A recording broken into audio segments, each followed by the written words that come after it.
It's so sad that being introduced by music is as close to being a rock and roll star as I'll ever get.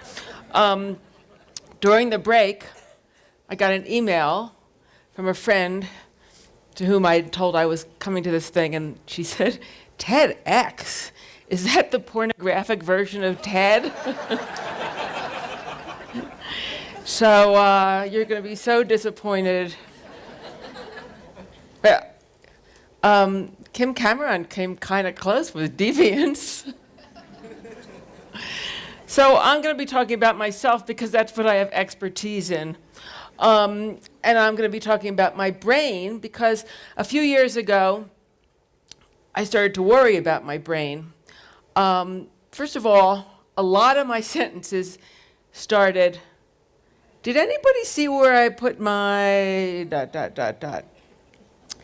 And then when I asked my brain some no-brainer questions like, what's the word for that thing that's like a harmonica, but it looks more stupid and it's more annoying and it looks like you could smoke pot out of it? I couldn't answer. Or, what's that car that's not the Toyota Camry? It's a Honda Accord. Or, who's that actor who's not De Niro? He's Al Pacino. Or, what did I do last night? Was a hard one. I don't even know. I do know what I did. Or did that lady say left or right? I can't remember. Or how do I finish this sentence? So this began to worry me. And then the day that I looked for my phone while I was on my phone, I thought, my, this is going to be an easy transition to dementia. So I have a lot of friends, and most of them are my age. And a lot of them were kind of worried too. And this is the kind of conversations we'd have. No, I am really losing it. No, you're not losing it. I am. And we're all kind of competitive, so we're having this race to see, like, who is worse off. And of course, the winner is the loser. And the friend of mine who won was the person who said, have you ever put toothpaste on your contact lenses? So I hadn't done that, but I don't wear contact lenses. I don't think. If I do, I'm in really big trouble. But anyway, I mean, you know, every time I would lose my keys, I would think, you know, it's tomorrow I'm going to be found in the park at 2 in the morning in my pajamas wandering around. So this is how I imagined my brain. I don't know if you can see it, but you know, just kind of like, is it the debt or the deficit? Where's that thing for the thing? This isn't, as you may have kind of guessed, entirely accurate. Because like right in the middle, this is supposed to be a laser. It's not really a laser. That's the memorial park of the dead brain cells from NutraSweet that I consume. And then there's probably like a big, oh no, I don't want to do that. I don't do that. See how stupid I am? And then there's a lot of like free space for, you know, rent. And curiously, things like the Motown lyric, what? I don't want to go back. No, I don't want to go back. I'm not that confused. Now, where was I? Oh, yeah. There are some things I never forget, like, you know, the combination to my high school locker and every single phone number I've ever known, and what else, and Motown lyrics. So this isn't really my brain. This is what my brain really looks like. No, it's chewing gum. This is what my brain really looks like. No, it's a tomato. No, it's dinner. You can't know what my brain really looks like until I'm dead, probably from that NutraSweet. But my brain is about the size of Kareem Abdul's Jabbar's fist. I hope I pronounced that right. And it's the texture of flan, and it weighs as much as a 2-slice toaster. And if you were a plastic surgeon, you would think that my brain needed a brain lift because it'd be very wrinkled. And that's because so many neurons to fit in that skull, sort of the principle of the suitcase that's filled too much. And if you ironed it out, it would be the size of an ironing board. But if you took all the ventricles and connected them, it would go around the earth 4 times. No lecture is complete unless you tell somebody how many times something would go around the world. That would be 4 times.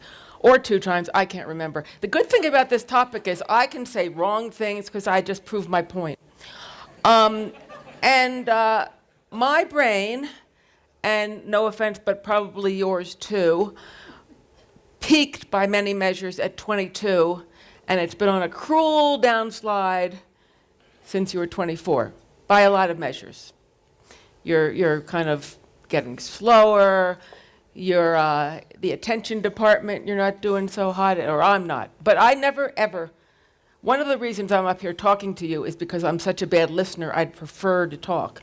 And I don't even actually listen, I'm just kind of waiting for a pause so that I can put my bon mot in. There are certain things that you do get from age. Your vocabulary gets better. And what about that wisdom? There are some scientists who believe that wisdom, all those sublime insights you have that you could only get on embroidered pillows, that comes from your brain slowing down and you're being less impulsive.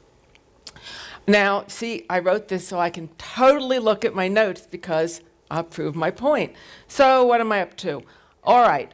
I have no idea why I have this note written down, but there are, I'm just going to skip that and go right on to, there is a really great thing about that I read a study that said millennials. No, I'm going to go back. See, I can do these things.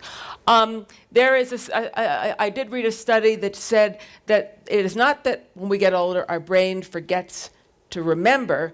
It's that, and this is even more depressing, really, it's that we actually perceive less. We feel less, we take in less visually, and we hear less. And that the average 60-year-old takes in 3/4 of what a child does, and a 80-year-old's world is half. So, but on the other hand, millennials forget their keys and don't know what day of the week it is more than 50 and olders. But probably because they don't have keys and they don't care what day of the week it is. So I'll just look at this. Anyway, I'm sort of making jokes about this, but it is kind of scary to think that, like, in a little while, your caregiver is going to find the butter dish in your nightside table. So I decided I'm going to do something about this, where I'm going to find out what's wrong with me, if anything's wrong with me, and what I can do about it. And decades ago, scientists thought that your brain was pretty fully formed when you were born, and that you had sort of a certain number of neurons, and it was like traveler's checks, that you kind of spent them, and then the vacation's over, and it's all over. Of course, we all thought too that drinking really killed the brain cells faster. One good news is that alcohol does not really kill your brain cells unless you drink so much that you're dead, and then your brain cells are the least of your problems. It does kill the network, so that's sort of like the internet goes down. But anyway, it turns out that not only does your brain create new neurons, but more importantly, it makes more connections. And connections and networking is what it's all about. So you have about, I'm just saying this because I memorized it, you have about 100 billion, I think, yeah, 100 billion neurons, which is about one neuron for every human being that ever beat. And each neuron can make about 10,000 connections, and that's about 100 trillion connections, which is like more popular than that's like even more than Facebook.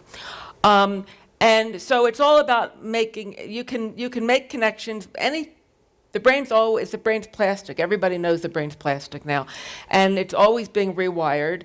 And there's a concept called cognitive reserve, which is that you can actually affect the long-term resilience of your brain by having experiences in learning.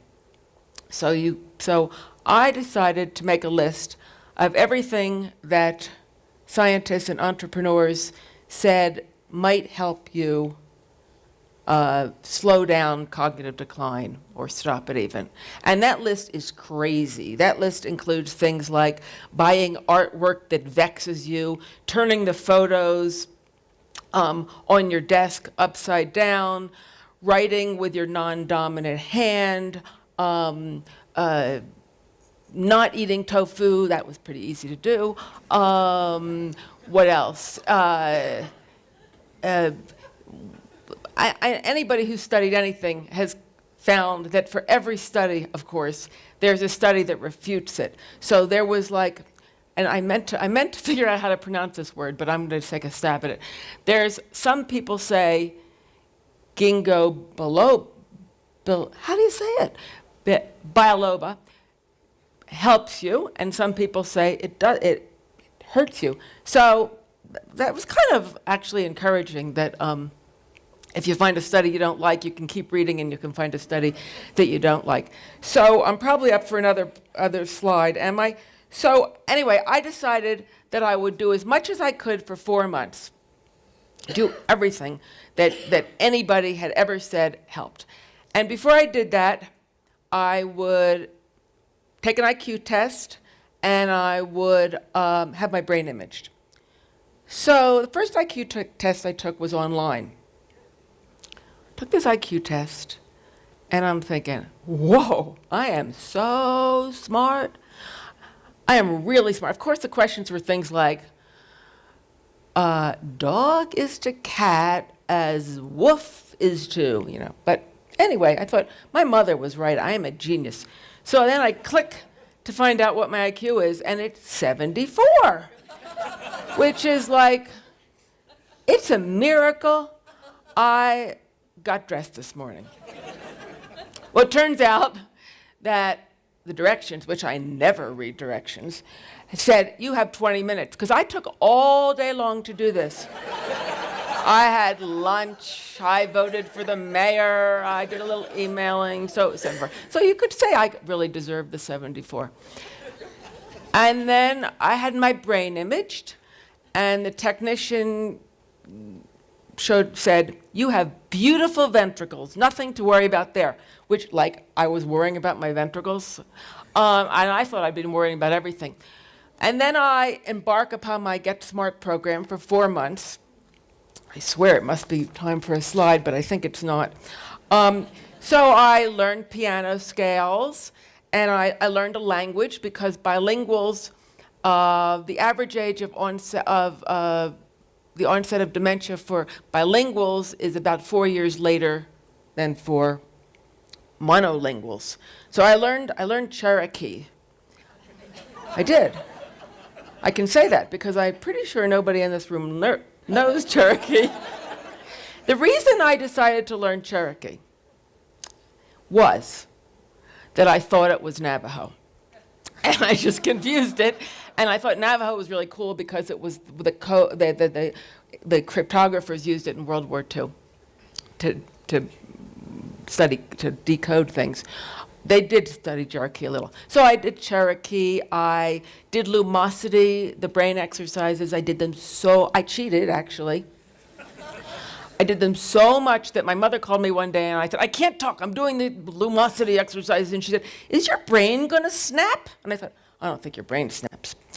I did, what else I did? I tried to meditate. I hope this is it. Yes. This is Inside Patty's Mindful Mind. There are like so many kinds of meditation. There are more than like kinds of varieties. But I chose mindfulness because I thought I could use some more mind. I really was bad at meditation. I mean, everybody in the world meditates. All I could think of, I went to a group meditation session, and all I could think of was, I wish these people would put their shoes back on. And then I was tutored by a woman, and she handed me a raisin, and she said, study this raisin, and if you can understand the raisin, you can understand mindfulness. And I thought, that is a big if. So I didn't really do very well on that. But you all should probably meditate. Scientists are really rah-rah about meditation, and I could tell you why, but you know, I could, but then I only have 18 minutes. Although I'm probably going to be the one who's going to be fewer than 18 minutes, so the lucky person next to me can go like 23 minutes if he or she wants to. What else? Let me see. I don't know what the next slide's going to be. Let's just guess. Yes, I did cranial electrostimulation. This was a Fisher-Wallace device, and that thing that looks like a garage door opener is, I think, not a garage door opener. And you see there are two little sponges, one on each ear, that are dripping water down me, and they're connected to the garage door opener. And you zap electricity into your brain. Before I tried it, under the reverse women and child principle, I made my boyfriend use it first. And he got a headache, which I thought was a good sign, because I thought, at least it's working, at least it's doing something, even if it's a headache. It did nothing for me. That was all just me being funny. It did really nothing, though it does, I read, stop horse cribbing. And what else did I do? So I ate blueberries, because blueberries are good for everything, and it has something to do with free radicals, which does sound like a political movement.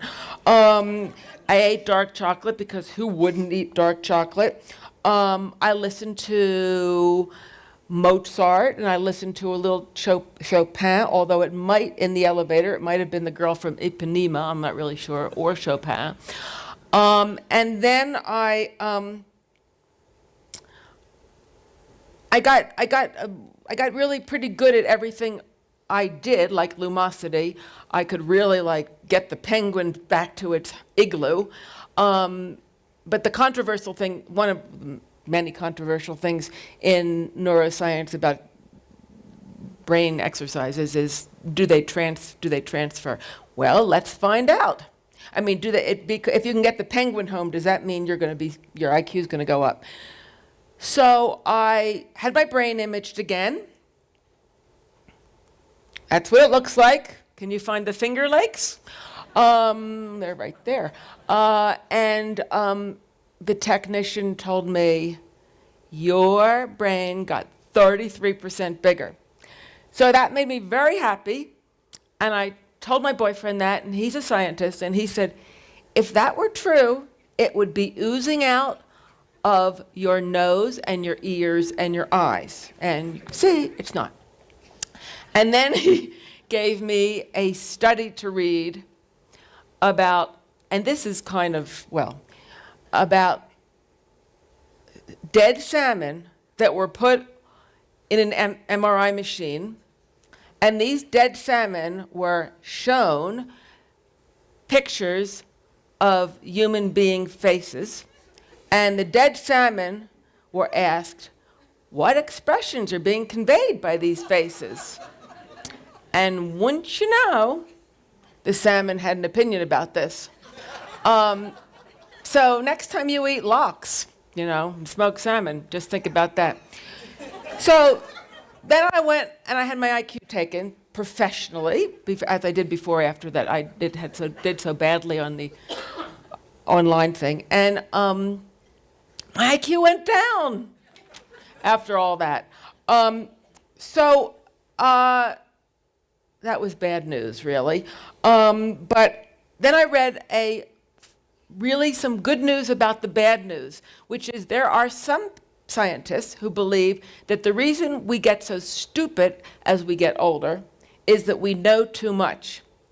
There are all sorts of unbelievable numbers, like we read the equivalent of 174 newspapers, which is 5 times what we read in 1986. Now, I don't, by the way, read 174 newspapers by any stretch, but some people do. Maybe you all do. And 90% of all data that's ever been produced has been produced in the last 2 years. And what else? And more information has been produced since, I forget, but a lot, just a lot. So anyway, so that's kind of hopeful. And I decided if I know too much, that maybe what I should do is unlearn some things. So this is what you no longer need to know. You can clear out some space. You don't really need, well, this is going to really offend this speaker that had something to do with the space, but really you don't have to know about Pluto. I guess you do, okay.